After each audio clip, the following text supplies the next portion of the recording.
कैसे हो यार आप सारे।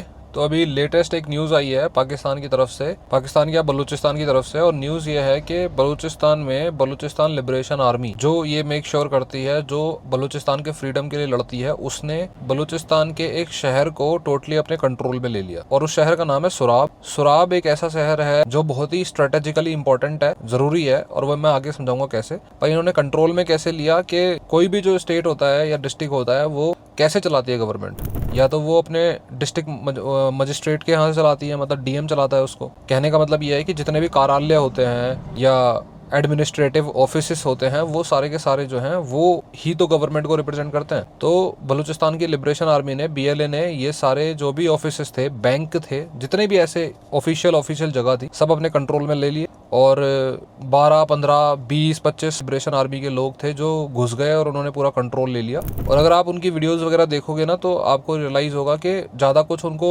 ऐसा रेसिस्टेंस फेस नहीं करना पड़ा। अगर आप कहीं पे भी ऐसा कंट्रोल लेने की कोशिश करोगे तो, हालांकि वैसे सिविलियंस तो ज़्यादा अपोज करते भी नहीं है, लेकिन फिर भी उन्हें कोई खास रेसिस्टेंस फेस नहीं करना पड़ा। वहाँ के एक एडिशनल कमिश्नर थे, उनकी इसमें डेथ हो गई, जो पाकिस्तान के एडिशनल कमिश्नर थे, और शायद उनके घर को जला दिया, ऐसी खबरें आई। हालांकि पाकिस्तान की तरफ से अब वहाँ पे जर्नलिज्म तो है नहीं, देखो वहाँ पे प्रेस तो पहुँच नहीं पाती है, तो जो भी कुछ है या तो बीएलए की तरफ से सोशल मीडिया पोस्ट करी जाती हैं या फिर पाकिस्तान कुछ बोलता है। बीएलए जो है वो सोशल मीडिया पे पोस्ट कर रहा है, जिसमें साफ साफ वो दिखा रहा है कि उन्होंने कैसे बैंकों पे कंट्रोल ले लिया, गाड़ियों वाड़ियों पे कंट्रोल ले लिया। और कुछ खबरें जब डेथ वैथ की आती है ना तो पता चल जाता है कि हाँ कुछ ना कुछ तो हुआ है। हालांकि पाकिस्तानी मिलिट्री और पाकिस्तानी आर्मी और पाकिस्तानी गवर्नमेंट ये कह रही है कि हमने जो है कंट्रोल वापस ले लिया। थोड़ी बहुत देर के लिए वो घुसे थे, उसके बाद वो भाग गए जब हम पहुंचे वहाँ पर।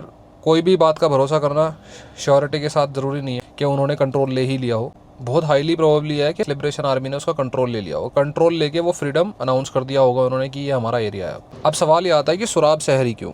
देखो सुराब जो शहर है ना, पहली चीज़ तो यह है कि अगर आप मैप देखोगे ना, मैं यहाँ पे स्क्रीन रिकॉर्डिंग में आपको दिखाता हूँ, ठीक है, ये है अपना इंडिया, ये है पाकिस्तान, ठीक। अब अगर आप ध्यान से देखोगे ना तो इंडिया में आपको बहुत सारे रोड का इंफ्रास्ट्रक्चर दिख जाएगा, मतलब रोड ही रोड है, इतना जाला पड़ा हुआ है।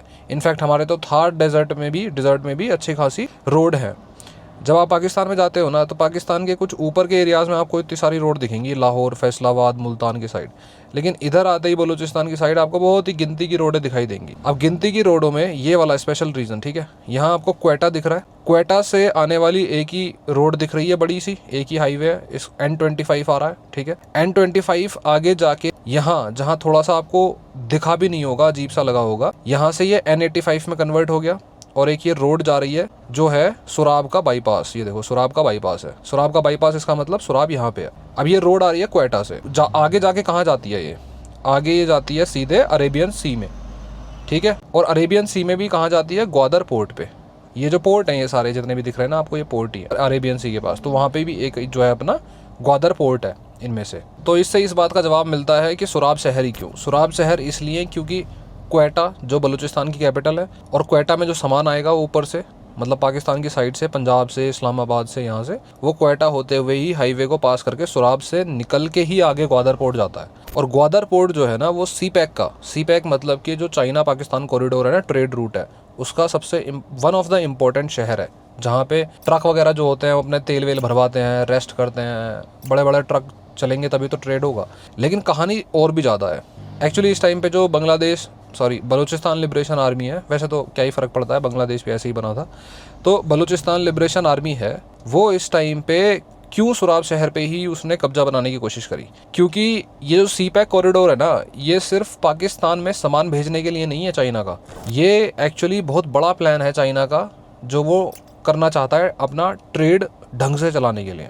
ये मैं समझाता हूँ आपको कैसे। बीएलए जो है ना, बलूचिस्तान के जो लोग हैं और बलूचिस्तान की जो लिबरेशन आर्मी है, वो चाइना को टू द कोर हेट करती है, मतलब बहुत ज़्यादा हेट करती है। उनके हिसाब से पाकिस्तान जो है उनके नेचुरल रिसोर्सेज को खा जाता है, उनको उनके राइट्स नहीं देता, और चाइना इसमें उनके साथ है। चाइना ही तो बलूचिस्तान में जाके ग्वादर पोर्ट और ये सारी जो नेचुरल रिसोर्सेज हैं वहाँ के, माइनिंग वगैरह और जो भी प्रोजेक्ट्स है, चाइना ही तो इन्वेस्टमेंट कर रहा है। तो बलूचिस्तान का जो बहुत बड़ा एनिमी है ना, अगर पाकिस्तान के बाद कोई एनिमी है तो वो चाइना है, इसीलिए वो चाइना को सबसे ज़्यादा हर्ट करना चाहते हैं। अब ये सी पैक कॉरिडोर अगर हर्ट होता है सुराब शहर की वजह से, तो बहुत बड़ा जो इकोनॉमिक बैलेंस है ना वो ख़राब हो जाएगा चाइना और पाकिस्तान का, स्पेशली चाइना का। चाइना क्या करना चाहता है ये देखो, आप मैप के थ्रू दिखाता हूँ। यहाँ पे चाइना है, ये इंडिया है, ये पाकिस्तान है, ठीक है। अब चाइना यहाँ से जब भी सामान भेजता है ना, जब उसे यहाँ पे सामान भेजना हो अफ्रीका में, ये अपना अफ्रीका है पूरा, ठीक है, और ये ऊपर आ गया आपका मिडिल ईस्ट, जहाँ ये तेहरान वगैरह दिख रहे हैं आपको, तेहरान के आगे इराक, और फिर ये इस्तांबुल वगैरह, और उसके बाद में जो उसके ऊपर आ जाता है ये यूरोप पूरा, ठीक है, पेरिस, पोलैंड, फ्रांस, रोमानिया, ये सब दिख रहे होंगे आपको। अब चाइना को जब भी यहाँ पे सामान भेजना होता है ना, ट्रेड करना होता है, तो उसकी मजबूरी ये है कि चाइना यहाँ से सामान निकालता है साउथ चाइना सी में, ये अपना आ गया साउथ चाइना सी, यहाँ से सामान लेके जाता है स्ट्रेट ऑफ मलाका, मतलब मलेशिया और सिंगापुर के बीच में, ये मलेशिया है, ये नीचे वाला सिंगापुर है, सिंगापुर के बीच में एक स्ट्रेट ऑफ मलाका आती है, यहाँ से अपने सामान को निकालता है साउथ चाइना सी से, उसके बाद में वो पहुँचता है सीधे अपने इंडियन ओशियन में, और फिर यहाँ से आगे सामान लेके फिर आगे जाता है, ठीक है। और ये बहुत बड़ा रूट है, बहुत पैसे खर्च होते हैं, एक्सपेंसिव है, और स्ट्रेट ऑफ मलाका का भी एक इंपॉर्टेंस है। स्ट्रेट ऑफ मलाका कहाँ से निकल रहा है? सिंगापुर और मलेशिया के बीच में से। यूएसए का पूरा कंट्रोल है मलेशिया और सिंगापुर के एरियाज़ में, वहाँ उनकी जो नेवी है वो आराम से यहाँ पे अपने बेसिस बना के बैठे हुए हैं और अपना मस्त ड्रिल्स वगैरह करते रहते हैं। 7th फ्लीट है यूएस नेवी की यहाँ पे, और दोनों ही कंट्री जो है वो बढ़िया अपना जो है यूएस से सही संबंध बना के रखते हैं, और अच्छे खासी परसेंट है यहाँ पे यूएस नेवी की। साथ में अगर आप देखोगे ना, स्ट्रेट ऑफ मलाका से ज़्यादा दूर नहीं है अपना पोर्ट ब्लेयर, यानी कि Andaman and Nicobar islands. India mainland से जितना दूर है ना, उतना ही दूर अप्रॉक्सीमेटली वो स्ट्रेट ऑफ मलाका से पहुँच जाते हैं। तो यहाँ पे हमारी इंडियन नेवी की भी अच्छी खासी परसेंट है, और इंडियन नेवी और यूएस नेवी साथ में यहाँ पे ड्रिल्स भी करते रहते हैं। क्यों करते रहते हैं? कि जब जिस दिन मौका मिलेगा, जिस दिन ऐसा लगा कि भाई चाइना जो है वो ज़्यादा परेशान कर रहा है, तो स्ट्रेट ऑफ मलाका को चौक करना आसान हो जाएगा। पूरी दुनिया का जो 30-40% ट्रेड है ना, वो स्ट्रेट ऑफ मलाका से होके जाता है, और चाइना की जो 80% ऑयल की सप्लाई है, इम्पोर्ट है, वो यहीं से होके जाती है। तो चाइना चाहता है कि भाई हमें एक और रूट मिलना चाहिए, और वो रूट जो है ना वो पाकिस्तान से मिलेगा। क्यों? क्योंकि अगर वो अरेबियन सी पहुँच गए, तो अरेबियन सी पहुँचने के बाद यहाँ से उनका अफ्रीका जाना, यहाँ से उनका ऊपर जाना, यूरोप जाना, मिडिल ईस्ट जाना बहुत आसान हो जाएगा। छोटा रास्ता, स्ट्रेट ऑफ मलाका की भी प्रॉब्लम नहीं बचेगी, और पाकिस्तान का तो उनका अच्छी खासा कंट्रोल है ही उन पे। इसीलिए चाइना यहाँ से एक रूट बना रहा है, सीपैक कॉरिडोर बना रहा है, जिससे वो आगे जाएगा उस मतलब ट्रक से और लैंड के थ्रू, जो भी उसका सिस्टम होगा, उससे वो पाकिस्तान के अंदर से जाते हुए ग्वादर पोर्ट पहुंचेगा, यानी कि अरेबियन सी पहुंच जाएगा। फिर यहाँ से निकलेगा आगे, और यहाँ से अरेबियन सी के बाद पहुंचेगा यहाँ पे इस वाले एरिया में, गल्फ ऑफ अदन। और गल्फ ऑफ अदन जो है ये बीच में है, यमन और सोमालिया के बीच में पड़ता है। फिर यहाँ से निकल के इस छोटे से पार्ट से निकलेगा, छोटा सा हिस्सा जो है ये, और यहाँ से पहुँच जाएगा सीधा रेड सी। इसको रेड सी बोलते हैं, जो ये बीच में पड़ता है ना, अरब कंट्रीज़ के बीच में है ये, अरब कंट्रीज़ दोनों साइड हैं इसके। यहाँ से फिर जो है वो पहुँचेगा इजिप्ट का स्यूज़ कैनाल, और यहाँ तक आने तक तो उसने वैसे भी मिडिल ईस्ट के कंट्रीज़ कवर कर लिए, अफ्रीका कवर कर लिया पूरा का पूरा। लेकिन जब वो यहाँ पे स्यूज़ कैनाल से निकलता है ना, ये इजिप्ट के राइट में जो ये स्यूज़ कैनाल है, ये वाली बहुत छोटी सी पतली सी लाइन है एक तरीके से, यहाँ से निकल के पहुँच जाता है वो मेडिटेरेनियन सी। इस सी में, समुद्र में पहुँचने के बाद पूरा का पूरा यूरोप उसकी रीच पहुँच चुकी है, ठीक है। चाहता है कि अरेबियन सी पे उसका कंट्रोल हो, और उसके लिए उसको पाकिस्तान में ग्वादर पोर्ट की ज़रूरत है, और पाकिस्तान में बलूचिस्तान की आवश्यकता है। लेकिन Balochistan to the core China को हेट करता है। इसीलिए आजकल बांग्लादेश लिबरेशन आर्मी के ना दो दुश्मन हैं एक तरीके से। एक तो पाकिस्तानी आर्मी को टारगेट करते हैं, और दूसरा वो चाइना को टारगेट करते हैं सीधे सीधे। और आज नहीं तो कल ना ये सिचुएशन जो है वो बहुत ज़्यादा ख़तरनाक हो जाएगी पाकिस्तान के लिए। ऐसा रीज़न इसका ये है कि पाकिस्तान जो है ना, वो पास्ट में जो करता था ना, जितना उसने पाप किए हैं, गलत किया है, लोगों का मतलब अलग ही लेवल का अत्याचार करा है, उनसे वो कभी नहीं सीखा। They never learn from their mistakes.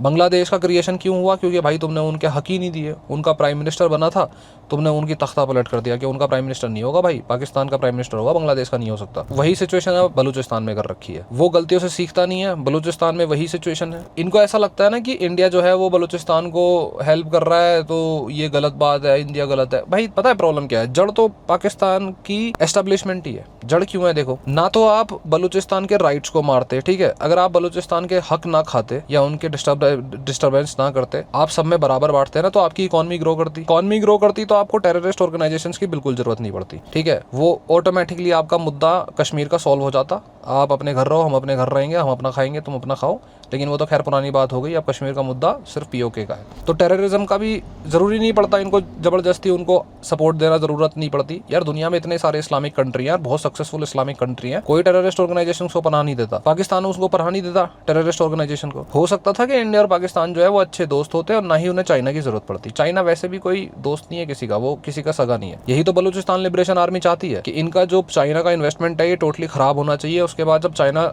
थक जाएगा ना कि भाई इसे छोड़ो यार, इस रूट को छोड़ो, तो पाकिस्तान पे इन्वेस्टमेंट करना छोड़ देगा। उसके कोई दोस्त नहीं है, कोई दुश्मन नहीं है उसका, वो ऐसे ही काम करता है। और जैसे ही उसने ऐसा किया तो पाकिस्तान के पास ले दे के बचेगा क्या? आज के टाइम पे जैसे पहले पाकिस्तान ने अफगानिस्तान को यूएसए कंट्रोल करना चाहता था, इसी वजह से पाकिस्तान ने यूएसए से डॉलर्स ले लेके पाकिस्तानी एस्टेब्लिशमेंट ने अफगानिस्तान को नुकसान पहुंचाया। आज के टाइम पे वो बलूचिस्तान को नुकसान पहुंचा रहे हैं चाइना के पैसे लेके, चाइना की टेक्नोलॉजी लेके, उसका सर्विलांस लेके और सब कुछ लेके। ये कभी पैटर्न्स को नहीं समझते, पैटर्न्स सेम है और ये पैटर्न्स जो है भारी पड़ेंगे। जब भी आप किसी का हक मारोगे आपको ऐसा ही फेस करना पड़ेगा। और आज आप अच्छे कंट्री, आप अच्छी इकॉनमी बना सकते थे, पर खैर ठीक है, क्या ही बोल सकते हैं। सोराब सिटी में फिलहाल ये हुआ है, इसकी रिपोर्ट्स आगे आएंगी कि क्या हुआ क्या नहीं हुआ। खैर कमी कम आती है, लेकिन जितना होगा मैं आपको समझाता रहूंगा। फिलहाल तो इतना ही था।